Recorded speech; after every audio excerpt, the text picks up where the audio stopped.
अरे आ गए आप सब लोग। चलो अच्छी बात है। कैसे हैं आप सब लोग? उम्मीद करती हूँ अच्छे होंगे। Good morning children, welcome back to my channel study with Neha ma'am.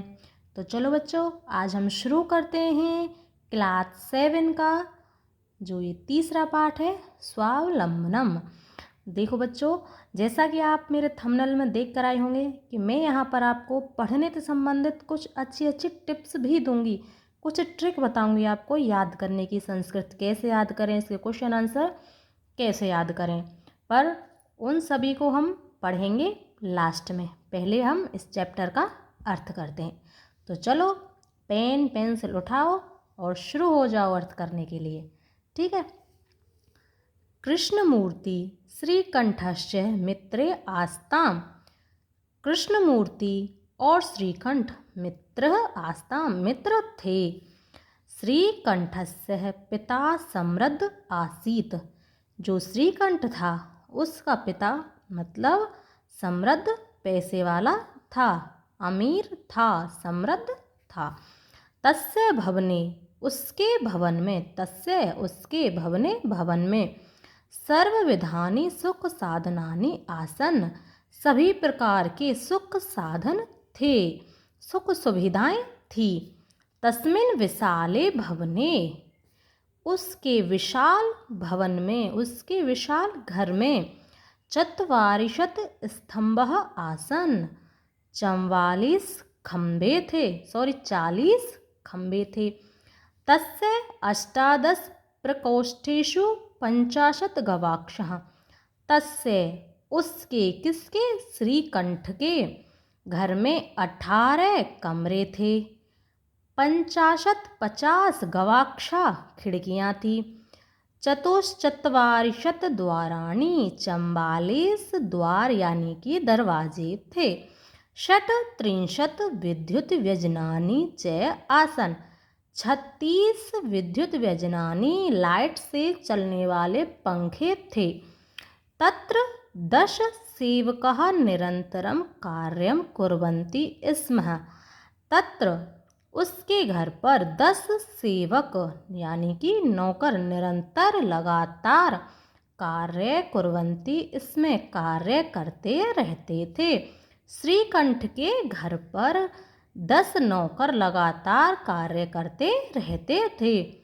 परंतु कृष्णमूर्ते माता पिता च निर्धनौ कृषकः दंपत्ति।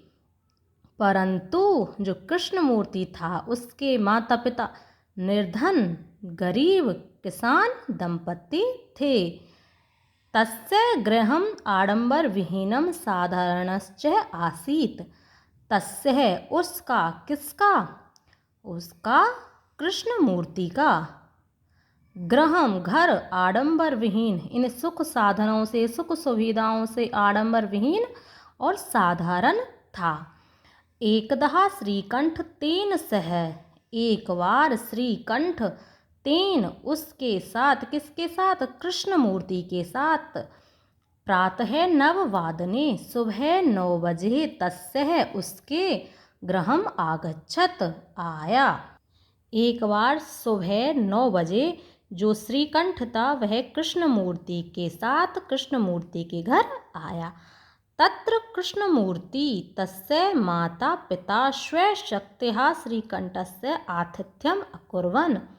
तत्र वहाँ पर कृष्णमूर्ति तस्य और उसके माता पिता ने स्वशक्त्या, अपनी शक्ति के अनुसार, श्रीकंठस्य, श्रीकंठ का आतिथ्य सत्कार किया। कृष्णमूर्ति ने और उसके माता पिता ने जितनी उनकी शक्ति थी उसके अनुसार उन्होंने श्रीकंठ का आतिथ्य सत्कार किया। एतत् दृष्ट्वा, ऐसा देख करके, श्रीकंठ अकथयत्, श्रीकंठ बोला, मित्र, हे मित्र, अहम भवतां सत्कारेण संतुष्टो अस्मि। अहम, मैं, भवताम, आप सबके आतिथ्य सत्कार से संतुष्टो अस्मि। यहाँ 2 शब्द हैं, एक तो संतुष्ट, दूसरा अस्मि, संतुष्ट हुआ। मैं आप लोगों के आतिथ्य सत्कार से संतुष्ट हूँ। केवलम इदमेव मम दुखम, केवल मुझे, इदम प्लस एव, केवल मुझे एक ही दुख है। यत यानी कि तव गृहे कोऽपि भृत्य नास्ति, तव यानी कि तुम्हारे, गृहे घर में, को एको अपि, देखो बच्चों ये भी दो शब्द हैं, एक प्लस अपि, एक भी भृत्य नौकर नास्ति, ने प्लस अस्ति नहीं है। मुझे केवल यही दुख है कि तुम्हारे घर एक भी नौकर नहीं है। मम सत्काराय भवताम, मेरे आतिथ्य सत्कार में, भवताम आप सभी को बहुत अधिक कष्टम जातः, बहुत कष्ट हुआ होगा। मम गृहे तु बहव कर्मकरा सन्ति, मम गृहे मेरे घर तु तो बहव यानी कि अनेक कर्मकरा नौकर संति हैं, मेरे घर तो अनेक नौकर हैं।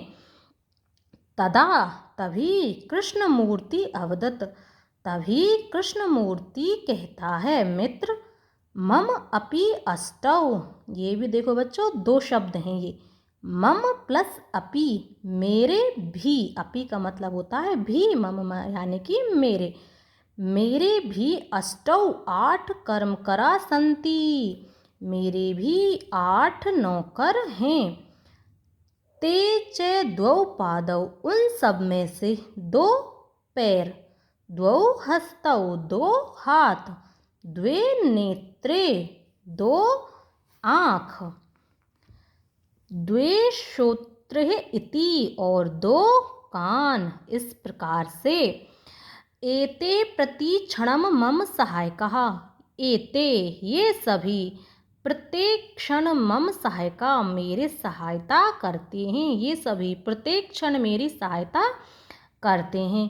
किंतु तव भृत्या सदैव सर्वत्र च उपस्थितः भवितुं न शक्नुवन्ति, किंतु तब तुम्हारे नौकर सदैव हमेशा ही उपस्थित भवतु न शक्नुवन्ति, उपस्थित होने में नहीं हो सकते, परंतु तुम्हारे जो नौकर हैं वो हमेशा ही तुम्हारे पास उपस्थित होने में समर्थ नहीं हो सकते। यानी कि नौकर हमेशा थोड़े ना हमारे पास रह सकते हैं, कभी हो भी सकते हैं, कभी उनको कुछ काम आ जाए तो वो जा भी सकते हैं भाई।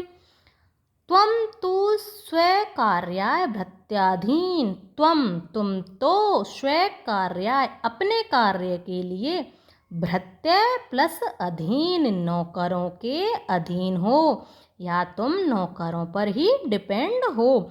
यदा यदा ते अनुपस्थितः, जब जब, यदा यदा जब जब, ते वे सभी अनुपस्थित होंगे यानी कि नहीं रहेंगे, तदा तदा तब तब, तुम कष्टम अनुभवसी, कष्ट का अनुभव करोगे। जब जब वे सभी नौकर नहीं होंगे तब तब तुम कष्ट का अनुभव करोगे।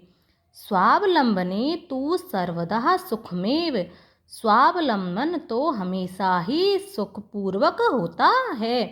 ने कदापि कष्टम भवति, कभी भी, कदा प्लस कभी अपि, कदा यानी कि कभी, अपि मतलब भी, कभी भी कष्ट नहीं देता है। श्रीकंठ अवदत, श्रीकंठ बोला मित्र, हे मित्र, तव वचनानि श्रुत्वा, तव यानी कि तुम्हारे वचनों को, श्रुत्वा सुन करके, मम मनसी मेरा मन, महती प्रसन्नतः जाता, महती यानी कि अत्यधिक प्रसन्न हुआ। तुम्हारे वचनों को सुन करके मेरा मन अत्यधिक प्रसन्न हुआ। अधुना अहम अपि स्वकार्याणि स्वयमेव कर्तुम इच्छामि, अधुना आज से ही, अहम अपि मैं भी, स्वकार्याणि अपने कार्यों को, स्वयमेव ये दो शब्द हैं, स्व प्लस एव, स्वयं ही, कर्तुम इच्छामि करूँगा, आज से ही मैं भी अपने कार्यों को स्वयं ही करूँगा। भवतुः सार्धद्वादशवादनम् इदम्। अब 12:30 बज गए हैं। साम्प्रतं गृहं चलामि। मुझे अपने घर चलना चाहिए। देखो बच्चों, ये था आपका चैप्टर 3 स्वावलंबन यानी कि सेल्फ डिपेंड। इसमें कुछ संख्यावाची शब्दों का भी प्रयोग हुआ है, जैसा कि आपने इसमें देखा होगा। देखो बच्चों, कुछ टिप्स मैं आपको दे रही थी पढ़ने के लिए कि आपको हमेशा सुबह उठकर पढ़ना चाहिए। जो सुबह उठकर पढ़ते हैं वो हर चीज़ हमेशा याद रखते हैं। सुबह उठकर पढ़ना इतना ज़रूरी होता है कि आप सुबह से कभी स्कूल जाते हो, कभी ट्यूशन जाते हो, तो आप सुबह से शाम तक थक जाते हो और शाम को आते आते आप फिर पढ़ते हो। संस्कृत पढ़ते हो तो बिल्कुल समझ नहीं आती, फिर आप कहते हो कि संस्कृत कठिन सब्जेक्ट है। संस्कृत बहुत ही आसान सब्जेक्ट है, इसे सुबह जल्दी उठकर पढ़ना चाहिए। आप देखना, एक दिन पढ़ो, 2 दिन पढ़ो, आपको खुद एहसास होगा कि कितनी अच्छी सब्जेक्ट है, कितनी अच्छे से समझ आ रही है। और आपको यहाँ पर एक बात मैं बताती हूँ, किसी भी चीज़ की शॉर्ट ट्रिक नहीं होती है। अभ्यास और सिर्फ अभ्यास। आप रिवीजन किया करो, 1 बार, 2 बार, 3 बार। आप खुद इस चीज़ को देखोगे कि आपको कितने अच्छे से समझ आता है। चाहे टीचर हों, चाहे बच्चे हों, अगर उनको कुछ चीज़ें पढ़नी होती हैं तो वो बार बार रिवीजन ही करते हैं। जो भी टीचर हैं, आज वो टीचर बने हैं, वो उनमें ऐसा नहीं है कि अलग से उनमें कुछ अलग से भगवान ने दिमाग दिया है कि वो तो बहुत इंटेलिजेंट थे, ऐसे ही टीचर बन गए। नहीं, उन्होंने आपकी तरह ही बहुत ही ज़्यादा अभ्यास किया था, रिवीजन किया था, बार बार रिवीजन किया था। तब जाकर एक बच्चा जब नौकरी के लिए तैयारी करता है तो वो एक बुक को कम से कम 100 बार पढ़ता है। अब बताओ, 100 बार आप पढ़ सकते हो? नहीं ना। तो आप तो 2-4 बार ही पढ़ लो, आपको बहुत ही अच्छे से इससे क्वेश्चन आंसर आ जाएंगे। अब हम नेक्स्ट टिप देंगे आपको नेक्स्ट वीडियो में। अगर वीडियो पसंद आया हो तो लाइक करें और अपने दोस्तों में शेयर ज़रूर करें, और चैनल को सब्सक्राइब करें। नेक्स्ट चैप्टर नहीं, अभी तो हम इसके अभ्यास प्रश्न पढ़ेंगे। अभ्यास प्रश्न नेक्स्ट वीडियो में। तब तक के लिए धन्यवाद।